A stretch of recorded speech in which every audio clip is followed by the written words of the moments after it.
Guys, അങ്ങനെ Asia കപ്പിന്റെ ഫൈനലിലേക്ക് ഇന്ത്യ കടക്കുന്നു. ബംഗ്ലാദേശിനെ 41 റൺസിന് പരാജയപ്പെടുത്തിയിട്ടാണ് ആ ഒരു സ്പോട്ട് ഉറപ്പിക്കുന്നത്. പ്രഡിക്റ്റബിൾ ആയിരുന്നു മത്സരഫലം എന്നുള്ളത് അറിയാം. ഇന്ത്യ ഫൈനൽ കളിക്കും എന്നുള്ളതൊക്കെ എന്താണെങ്കിലും അടുത്ത മത്സരം ബംഗ്ലാദേശും പാകിസ്ഥാനും തമ്മിലാണ്. ആ മത്സരത്തിൽ വിജയിക്കുന്നവർക്കായിരിക്കും ആ ഒരു സ്പോട്ട് ലഭിക്കുന്ന ആർക്കാണെന്ന് നമുക്ക് അറിയാനായിട്ട് സാധിക്കുക. ഇന്ത്യയുടെ എതിരാളികൾ ആരാണ് എന്നുള്ളത് അറിയാൻ സാധിക്കാം. ഈ ഒരു മത്സരത്തിലേക്ക് വരുമ്പോഴത്തേക്കും ഇന്ത്യ ആണ് ആദ്യം ബാറ്റ് ചെയ്യാനായിട്ട് എത്തിയത്.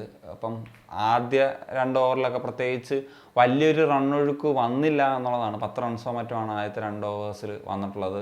നല്ല ഒരു ലൈനും ലെങ്തും ഒക്കെ കീപ്പ് ചെയ്തിട്ട് അവരുടെ ബോളേഴ്സൊക്കെ ബോൾ ചെയ്യുന്നൊരു കാഴ്ച നമുക്ക് കാണാൻ സാധിക്കുന്നുണ്ടായിരുന്നു. പക്ഷേ പിന്നീട് ആ ഒരു എക്സ്പ്ലോസീവ് ആയിട്ടുള്ളൊരു ബാറ്റിംഗ് നമുക്ക് കാണാൻ ഇപ്പം അഭിഷേക് ശർമ്മയുടെ ഭാഗത്തു നിന്നും അതുപോലെ ഗില്ലിൻ്റെ ഭാഗത്തു നിന്നും നമുക്ക് കാണാനായിട്ട് സാധിച്ചിട്ടുണ്ടായിരുന്നു. പിന്നെ ആസുമിൻ്റെ ഓവറിലെ 21 റൺസും അതുപോലെ മുസ്തഫിസുർ റഹ്മാനും ഒക്കെ അടി കിട്ടുന്ന കാഴ്ച കണ്ടു. പവർ പ്ലേ ലാസ്റ്റ് ഓവറിൽ 17 റൺസ് എടുക്കുന്ന കാഴ്ച കണ്ടു. അങ്ങനെ പവർ പ്ലേ അവസാനിക്കുന്ന സമയത്ത് 72 റൺസ് 6 ഓവറിൽ എന്ന് പറയുന്നൊരു നല്ല സ്കോറിലേക്ക് എത്താനായിട്ട് സാധിച്ചു. അങ്ങനെ സാധാരണ ഗതിയിൽ പോലെ ഒരു നല്ല സ്കോർ തന്നെയാണ്. പവർ പ്ലേ കഴിഞ്ഞുള്ള 7ാമത്തെ ഓവർ എറിയാനെത്തിയത് റിഷാദാണ്. ആദ്യത്തെ ബോൾ തന്നെ വളരെ കംഫർട്ടബിൾ ആയിട്ടുള്ള ഒരു 4 ഗില്ലിന് സ്കോർ ചെയ്യാൻ സാധിച്ചു. പിന്നെ ഒരു വൈഡ് വന്ന ശേഷം ലോങ് ഓഫിലേക്കുള്ളൊരു 6ന് വേണ്ടിയുള്ളൊരു ട്രൈ നടത്തുകയും ഔട്ടായി പോകുന്നൊരു സിറ്റുവേഷനുമാണ് ഉണ്ടായത്. അങ്ങനെയാണ് ആദ്യ വിക്കറ്റ് പാർട്ണർഷിപ്പ് അവിടെ അവസാനിപ്പിക്കുന്നത്. ശിവൻ ദൂബെയാണ് ഒരു 3rd റോളിലേക്ക് എത്തുന്നത്. ഒരു വിക്കറ്റ് പോകുന്ന സമയത്ത് സാധാരണ നമ്മൾ കാണാത്ത ഒരു റോളിലാണ് എത്തുന്നത്. അതിനെ ചൊല്ലി ഇപ്പം ഒരുപാട് വിവാദങ്ങളൊക്കെ ഫാൻസിൻ്റെ ഇടയിലുണ്ട്. പ്രത്യേകിച്ച് സഞ്ജു സാംസൺ എന്തുകൊണ്ട് അവിടെ ഇറക്കിയില്ല. സഞ്ജു സാംസനെ അവിടെ ഇറക്കില്ല എന്ന് മാത്രമല്ല, ഈ മത്സരത്തിൽ കളിപ്പിച്ചിട്ടേ ഇല്ല, 8ാമനായിട്ട് വെച്ചിരിക്കുകയായിരുന്നു. പക്ഷേ കളിക്കാനുള്ളൊരു അവസരം കിട്ടിയില്ല എന്ന് പറയുന്ന സാഹചര്യം. എന്താണെങ്കിലും നമുക്ക് ആ ഒരു വിഷയത്തിലേക്കൊക്കെ വരാം. ആദ്യം ഈ മത്സരത്തെ പറ്റിയിട്ട് പറയാം. ശേഷം അഭിഷേക് ശർമ്മ എക്സ്പ്ലോസീവ് ആയിട്ടുള്ള ബാറ്റിംഗ് തന്നെ കാഴ്ചവെച്ചു. 25 ബോളിൽ അദ്ദേഹം 50 നേടുന്ന സാഹചര്യം ഉണ്ടായി. 200 സ്ട്രൈക്ക് റേറ്റിലാണ് 50 നേടിയെന്നുള്ളത് ആലോചിക്കുക. അപ്പം ആ ഒരു ലെവലിലുള്ള ബാറ്റിംഗ് ആണ് നമ്മൾ പിന്നീട് കണ്ടത്. എന്നാൽ ശിവൻ ദൂബെ പെട്ടെന്ന് തന്നെ ഔട്ടായി പോകുന്നു. അടുത്ത ഓവേഴ്സിൽ തന്നെ ഔട്ടായി പോകുന്നൊരു സിറ്റുവേഷൻ ഉണ്ടായി. ലോങ് ഓഫിലേക്കുള്ള അദ്ദേഹത്തിൻ്റെ ട്രൈ ഗില്ലിൻ്റേതുപോലെയുള്ള ഒരു സിറ്റുവേഷനിലാണ് അദ്ദേഹവും ഔട്ടായി പോകുന്നൊരു സാഹചര്യം ഉണ്ടായത്. റിഷാദാണ് അങ്ങനെ ഒരു മാച്ചിൽ ടേണിംഗ് പോയിന്റ് ഉണ്ടാക്കിയത്. കാരണം 2 ഓവറുകൾ വന്നെറിഞ്ഞു, അതും 2 വിക്കറ്റ്സ് ഇട്ടു, അധികം റൺസ് വിട്ടുകൊടുക്കാതെ. അതിനുശേഷം സേഫ് പന്തെറിയാനെത്തി. അങ്ങനെ ഇപ്പം 7 മുതൽ 10 വരെയുള്ള ഓവർ നോക്കുവാണെങ്കിൽ വലിയ രീതിയിലുള്ള ഒരു റണ്ണൊഴുക്ക് സംഭവിച്ചിട്ടില്ല എന്നുള്ളതാണ്. ഇപ്പോൾ 24 റൺസ് മാത്രമാണ്. അതായത് 6 ഓവറിൽ 72 നേടിയിട്ടുള്ള ടീം പിന്നീട് 96 റൺസാണ് 10 ഓവറാകുന്ന സമയത്ത് വന്നത്. പിന്നെ അഭിഷേക് ശർമ്മ ഈ പറഞ്ഞ പോലെ ഒരു പ്രതീക്ഷ അദ്ദേഹത്തിലായിരുന്നു. ആ ഒരു ബാറ്റിംഗ് പ്രകടനം 37 പന്തിൽ 75 റൺസ് എടുത്തിട്ടുള്ള ഒരു പെർഫോമൻസ് ആണ് നമുക്ക് അഭിഷേക് ശർമ്മയിൽ നിന്ന് കാണാൻ സാധിച്ചത്. പക്ഷേ ഒരു അൺഫോർച്ചുനേറ്റ് ആയിട്ടുള്ളൊരു റണ്ണൗട്ടാണ് നമുക്ക് കാണാൻ പറ്റിയത്. ശിവൻ ദുബെ പോയതിനു ശേഷം ക്യാപ്റ്റനായിട്ടുള്ള സൂര്യകുമാർ യാദവ് ആണ് വരുന്നത്. സോ അദ്ദേഹത്തിൻ്റെ ഒരു ഷോട്ടാണ് അവിടെ ഒരു എക്സ്ട്രാ ഓർഡിനറി ഫീൽഡിങ് നമുക്ക് കാണാൻ സാധിച്ചിട്ടുണ്ടായിരുന്നു റിഷാദിൻ്റെ ഭാഗത്ത് നിന്ന്. അത് കാരണമാണ് അഭിഷേക് ശർമ്മ ഔട്ടായി പോയതെന്നുള്ളത് നമുക്ക് നിസ്സംശയം പറയാൻ സാധിക്കും. അത് മുസ്തഫിസറിന് കൊടുത്തു, അദ്ദേഹം റണ്ണൗട്ട് ആകുന്ന സാഹചര്യം വന്നു. കാരണം അത്ര 200 സ്ട്രൈക്ക് റേറ്റ് ഒക്കെ മെയിൻറ്റെയിൻ ചെയ്തിട്ട് ആ ഒരു പെർഫോമൻസ് നടത്തിക്കൊണ്ടിരുന്ന താരം ഔട്ടായത് വലിയ തോതിലുള്ളൊരു വിനയായി എന്നുള്ളതാണ്. കാരണം ബാക്കി ബാറ്റ്സ്മാൻമാരൊന്നും ആ ഒരു സ്ട്രൈക്ക് റേറ്റ് മെയിൻറ്റെയിൻ ചെയ്ത് കളിക്കുന്നില്ല എന്നുള്ളതാണ്. പിന്നെ തൊട്ടടുത്ത ഓവേഴ്സിൽ തന്നെ നമുക്ക് സൂര്യകുമാറിനെ നഷ്ടമായി. പിന്നീട് വന്ന ബാറ്റേഴ്സിന് ഒന്നും തന്നെ ഒരു നല്ല രീതിയിലുള്ളൊരു സ്ട്രൈക്ക് റേറ്റ് മെയിൻറ്റെയിൻ ചെയ്ത് കളിക്കാൻ പറ്റിയില്ല. ആകെ ഇപ്പം ഹർദിക് പാണ്ഡ്യയാണ് ഒരു തരത്തിലെങ്കിലും നമുക്ക് പറയാൻ സാധിക്കുന്നത്. 29 പന്തിൽ 38 റൺസ് എടുത്തത്. ബാക്കി തിലക് വർമ്മയാണെങ്കിലും അതുപോലെ അക്ഷർ പട്ടേൽ ആണെങ്കിലും ഒക്കെ ഇപ്പം ശിവൻ ദുബെ, സൂര്യകുമാറിൻ്റെ ഒക്കെ കാര്യം എടുത്തു കഴിഞ്ഞാലും അത് മോശമായിരുന്നു. പിന്നീട് വന്ന ഓവേഴ്സിലൊന്നും നമുക്ക് ആ ഒരു രീതിയിലേക്കുള്ളൊരു കാര്യങ്ങൾ കാണാൻ സാധിച്ചിട്ടില്ല. അവസാനത്തെ 3 ഓവറിലാണ്ട് 17 റൺസോ മാത്രമാണ് എടുത്തത്. ലാസ്റ്റ് ഓവറിൽ വെറും 4 റൺസാണ് എടുത്തത്. വിക്കറ്റ് നഷ്ടമാകുന്ന സാഹചര്യത്തിലേക്ക് വന്നു. അങ്ങനെയാണ് ഇന്ത്യ 168-ന് 6 എന്ന് പറയുന്ന ഒരു ഭേദപ്പെട്ട നിലയിൽ മാത്രം ഒതുങ്ങി പോകേണ്ട ഒരു സാഹചര്യം വന്നത്. ഇവിടെയാണ് ഇപ്പം സഞ്ജു സാംസൺ എന്ന് പറഞ്ഞുള്ള താരം ഈ ഒരു മത്സരത്തിൽ 5 വിക്കറ്റ് പോയിട്ടും കളിക്കാൻ സാധിച്ചില്ല. 6ാമത്തെ വിക്കറ്റ് പോകുന്നത് മത്സരത്തിലെ അവസാനത്തെ പന്തിലാണ്. അപ്പോൾ ഇവിടെ നമുക്കിപ്പം ലെഫ്റ്റ് റൈറ്റ് കോമ്പിനേഷനാണ് ടീം ട്രൈ ചെയ്തത് എന്നുള്ളൊരു സാഹചര്യമാണ് പറയുന്നതെങ്കിൽ ഇപ്പം ആദ്യത്തെ വിക്കറ്റ് പോകുന്നത് ഗില്ലാണ്. ഗില്ല് പോയപ്പം ഗ്രീസിലുള്ളത് അഭിഷേക് ശർമ്മയാണ്. അപ്പം ലെഫ്റ്റ് ബാറ്ററായിട്ടുള്ള ഇറങ്ങുന്നത് നമുക്കറിയാമല്ലോ ശിവൻ ദൂബെയാണ്. ശേഷം നമുക്ക് ആ ഒരു പാറ്റേൺ ഒന്നും കാണാൻ സാധിച്ചിട്ടില്ല എന്നുള്ളതാണ്. അതിനുശേഷം അക്ഷർ പട്ടേലിനെ ഇറക്കുന്ന സമയത്ത് ഞാൻ എക്സ്പെക്ട് ചെയ്ത് ഇനിയിപ്പോൾ ലാസ്റ്റ് ഓവേഴ്സിൽ എടുത്തൊരു ഫിനിഷർ റോൾ കൊടുക്കാനുള്ളൊരു രീതിയിലേക്കാണോ എന്നുള്ളത്. പക്ഷേ അക്ഷർ പട്ടേൽ ഒട്ടും തന്നെ ഒരു റൺസ് അദ്ദേഹത്തിൻ്റെ ഭാഗത്തുനിന്ന് വരുന്നുണ്ടായില്ല.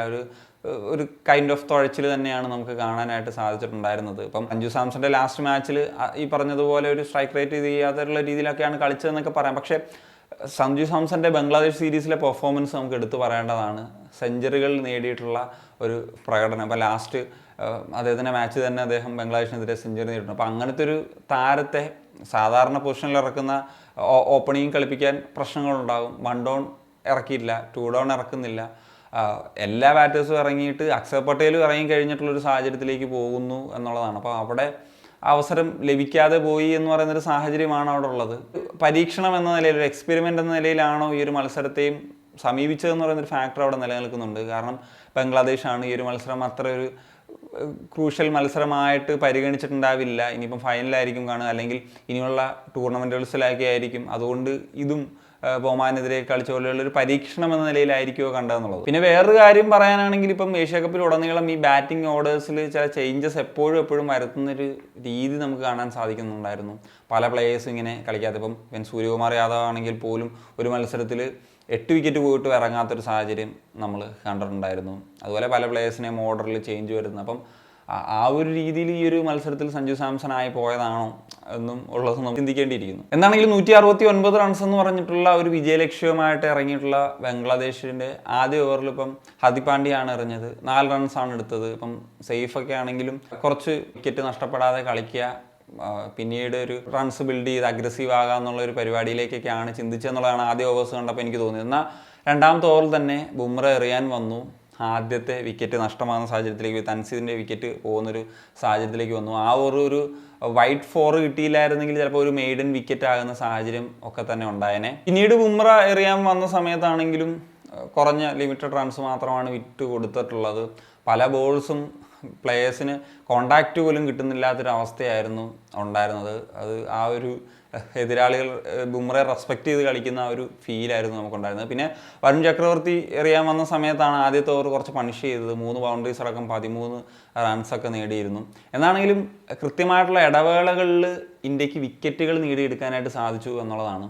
അതിപ്പം ആദ്യം ബുംറ തുടങ്ങി, പിന്നീട് കുൽദീപ് ആണെങ്കിലും അതുപോലെ വരുൺ ചക്രവർത്തി ആണെങ്കിലും ഒക്കെ ആ വിക്കറ്റ്സ് നേടിയെടുത്തത് തീർച്ചയായിട്ടും ഒരു അഡ്വാൻറ്റേജ് തന്നെയാണ്. പിന്നെ അക്ഷർ പട്ടേൽ ആണെങ്കിലും ഒരു വിക്കറ്റ് ഈ ഒരു മത്സരത്തിൽ നേടിയിട്ടുണ്ട്. അക്ഷർ പട്ടേലാണ് ഈ ഒരു മത്സരത്തിൽ താരതമ്യേന കുറച്ച് റൺസ് വിട്ടുകൊടുത്തത്. അദ്ദേഹത്തിൻ്റെ ലാസ്റ്റ് ഓവറാണ് കുറച്ച് ബംഗ്ലാദേശ് പണിഷ് ചെയ്യുന്നൊരു സാഹചര്യത്തിലേക്കൊക്കെ വന്നത്. എന്നാണെങ്കിലും ബുംറ കഴിഞ്ഞൊരു മത്സരത്തിൽ കുറച്ച് മങ്ങിപ്പോയ സാഹചര്യത്തിൽ ഈ ഒരു മത്സരത്തിലേക്ക് അദ്ദേഹം ഏറ്റവും ബെസ്റ്റായിട്ട് തന്നെ തിരിച്ചെത്തുന്നൊരു സാഹചര്യം ഉണ്ടായി എന്നുള്ളതാണ്. അതും വിക്കറ്റ് നേടിയെടുത്തുകൊണ്ട് മികച്ച രീതിയിൽ പന്തെറിഞ്ഞുകൊണ്ടിട്ടുള്ള ഒരു കാര്യം നമുക്ക് കാണാൻ സാധിച്ചു. ഈ ഒരു മത്സരത്തിൽ ഇപ്പം ബംഗ്ലാദേശിൻ്റെ സൈഫ് മാത്രമാണ് കുറച്ചെങ്കിലും ഒരു തരത്തിൽ പിടിച്ചു നിൽക്കാൻ സാധിച്ചത്. ബാക്കി എല്ലാവരുടെയും വിക്കറ്റ് ഈ പറഞ്ഞതുപോലെ കൃത്യമായിട്ടുള്ള ഇടവേളകളിൽ വീണുകൊണ്ടേയിരിക്കുന്ന ഒരു സാഹചര്യം നമുക്ക് കാണാൻ സാധിക്കുന്നുണ്ടായിരുന്നു.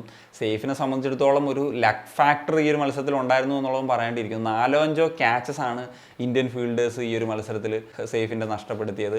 അപ്പോൾ അതും ഒരു തരത്തിലൊരു പ്രശ്നമായിട്ട് വന്നു എന്നുള്ളതാണ് ഇന്ത്യയെ സംബന്ധിച്ച്. അല്ലെങ്കിൽ ചിലപ്പം ഇതിനേക്കാൾ മുമ്പ് തന്നെ ബംഗ്ലാദേശിൻ്റെ ഒരു സ്കോർ ഇത്രയും പോലും എത്താത്ത രീതിയിൽ അവസാനിച്ചേനെ എന്നുള്ളതാണ്. പിന്നെ അവസാനം അദ്ദേഹം തുടർച്ചയായിട്ടുള്ള റണ്ണുകളിൽ ഇതേപോലെ ഡ്രോപ്പ് ചെയ്യുന്ന സാഹചര്യങ്ങളൊക്കെ ഉണ്ടായി. വിക്കറ്റ് കീപ്പർ വരെ ക്യാച്ച് ഡ്രോപ്പ് ചെയ്യുന്ന സാഹചര്യം ഉണ്ടായി. അവസാനം അദ്ദേഹത്തിൻ്റെ വിക്കറ്റ് നഷ്ടമായതോടുകൂടി അവരുടെ എല്ലാ പ്രതീക്ഷകളും നഷ്ടമാകുന്ന തരത്തിലേക്കും കാര്യങ്ങളൊക്കെ പോവുകയായിരുന്നു. ബോളേഴ്സിൻ്റെ കാര്യം എടുക്കുമ്പോഴത്തേക്കും അക്ഷർ പട്ടേലിൻ്റെ ലാസ്റ്റ് ഓവർ കുറച്ച് പണിഷ് ചെയ്തുകൊണ്ടാണ് അവർക്ക് അദ്ദേഹത്തിന് കുറച്ച് കൂടുതൽ എക്കോണമി റേറ്റ് വന്നത്. അതല്ലാതെ ഒഴിച്ചു കഴിഞ്ഞാൽ ബാക്കി എല്ലാ താരങ്ങളും അത്യാവശ്യം എക്കോണമി കുറച്ച് തന്നെയാണ് എറിയാൻ സാധിച്ചത്. ഇപ്പം നമ്മുടെ ബാറ്റിങ്ങിൽ കുറച്ച് ഇപ്പം ഓപ്പണിംഗ് ആ ഒരു കൂട്ടുകെട്ട് ഒഴിച്ചു കഴിഞ്ഞാൽ, ഓപ്പണിംഗ് പ്ലേയേഴ്സിൻ്റെ കാര്യം ഒഴിച്ചു കഴിഞ്ഞാൽ താഴോട്ട് നോക്കുമ്പോൾ കുറേ പ്രശ്നങ്ങളുണ്ടെങ്കിലും നമ്മുടെ ബോളിങ്ങിൽ നമുക്ക് അത് കുറച്ച് മാനേജ് ചെയ്യാൻ പറ്റി. റൺസ് കൂടുതൽ വിട്ടുകൊടുക്കേണ്ടി വന്നില്ല. കൃത്യമായ ഇടവേള വിക്കറ്റ് നേടാൻ പറ്റി എന്നുള്ളിടത്താണ് നമുക്ക് വിജയം സ്വന്തമാക്കാൻ സാധിച്ചത്. പിന്നെ ബംഗ്ലാദേശിനെ പറ്റി പറയുമ്പോൾ ഒരു കാര്യം ഞാൻ പറയാൻ വിട്ടുപോയി. അവരുടെ ഫീൽഡിങ് ഈ ഒരു മത്സരത്തിൽ ഏറ്റവും എടുത്തു പറയേണ്ട കാര്യമാണ്. ഇപ്പം അഭിഷേക് ശർമ്മയുടെ ആ ഒരു വിക്കറ്റിന് നിർണായകമായത് തീർച്ചയായിട്ടും ആ ഒരു ഫീൽഡിംഗ് പ്രകടനമാണ്. അതുപോലെ തന്നെ മികച്ച ഫീൽഡിംഗ് പെർഫോമൻസ് ഉണ്ടായിരുന്നു. അഭിഷേക് ശർമ്മയെ ആ വിക്കറ്റ് നഷ്ടമായില്ലായിരുന്നെങ്കിൽ ഒരുപക്ഷെ അദ്ദേഹത്തിൻ്റെ ആ ഒരു ഗിയറിലാണ് കളിച്ചതെങ്കിൽ ചിലപ്പം ഇന്ത്യ 200 വരെയൊക്കെ എത്തുന്നൊരു നിലയിൽ അദ്ദേഹം നിന്നിരുന്നെങ്കിലുള്ള കാര്യമാണ് പറയുന്നത്. സാധിച്ചേനെ. അതുപോലെ സെയ്ഫ് ഹസന്റെ 51 ബോളിൽ 69 റൺസ് എന്ന് പറയുന്ന ഒരു പ്രകടനം ഇമ്പോർട്ടൻ്റ് ആയിരുന്നു. അതുപോലെ അദ്ദേഹത്തിന്റെ ബോളിംഗ് പെർഫോമൻസും വളരെ ഇമ്പോർട്ടൻ്റ് ആണെന്നുള്ളതാണ്. കാരണം ഏറ്റവും മികച്ച എക്കോണമി റേറ്റ് അദ്ദേഹത്തിനാണുള്ളത്. കാരണം 2 ഓവർ എറിഞ്ഞു 7 റൺസ് മാത്രമായിരുന്നു സെയ്ഫ് ഹസൻ വിട്ടുകൊടുത്തത്. 2 ഓവേഴ്സ് അദ്ദേഹം എറിഞ്ഞുള്ളതാണ് ഇതിനകത്തൊരു ഹൈലൈറ്റ് ആയിട്ട് പറയേണ്ടത്. അതുപോലെ അദ്ദേഹം ബാറ്റ് കൊണ്ടും അദ്ദേഹത്തിന് മികച്ചൊരു പെർഫോമൻസ് നടത്താനായിട്ട് സാധിച്ചു എന്നുള്ളതാണ്. That's it guys. അപ്പം അതാ പറയേണ്ടതും ടോട്ടലി പറയുകയാണെങ്കിൽ ബാറ്റിംഗ് പെർഫോമൻസ് കുറച്ച് പ്രശ്നങ്ങളായിരുന്നു ഉണ്ടായിരുന്നത്. ഓപ്പണിംഗ് ബാറ്റ്സ്മാൻ ഒഴിച്ചു കഴിഞ്ഞാൽ ഉണ്ടായിരുന്ന പ്രശ്നങ്ങളും ഫീൽഡിംഗ് പ്രശ്നങ്ങളും ഒക്കെ ഉണ്ടായിരുന്നു. പക്ഷേ ബോളിംഗ് നിര കുറച്ച് മികച്ച രീതിയിൽ വന്നു. പിന്നെ ബംഗ്ലാദേശിൻ്റെ പോരായ്മകളൊക്കെ യൂട്ടിലൈസ് ചെയ്യാനായിട്ട് സാധിച്ചു. അതുകൊണ്ട് വിരസത ഉണ്ടായിരുന്നെങ്കിലും ആ ഒരു വിജയം നേടിയെടുക്കാനായിട്ട് സാധിച്ചു എന്നുള്ളതാണ് ഈ ഒരു മത്സരത്തിൻ്റെ ഹൈലൈറ്റ്. അപ്പോൾ അടുത്ത മത്സരം ബംഗ്ലാദേശും പാകിസ്ഥാനും തമ്മിലുള്ള ഒരു മത്സരത്തിൽ നമുക്കറിയാം ആരായിരിക്കും ഇന്ത്യയുടെ ഒപ്പോണൻസ് എന്ന് പറയുന്ന കാര്യം. എന്താണെങ്കിലും ഇന്ത്യയുടെ അടുത്ത ശ്രീലങ്ക മത്സരത്തിന് ഇനി വലിയ റോളൊന്നും ഇല്ല എന്നുള്ളതും പറയേണ്ട ഒരു കാര്യമാണ്. So that's case. അപ്പോൾ ഇത്രയൊക്കെയാണ് പറയാനുള്ളത്. നിങ്ങളുടെ ഒപ്പീനിയൻസ് തീർച്ചയായിട്ടും കമ്പോസ് ചെയ്യാൻ പറ്റും. Signing off.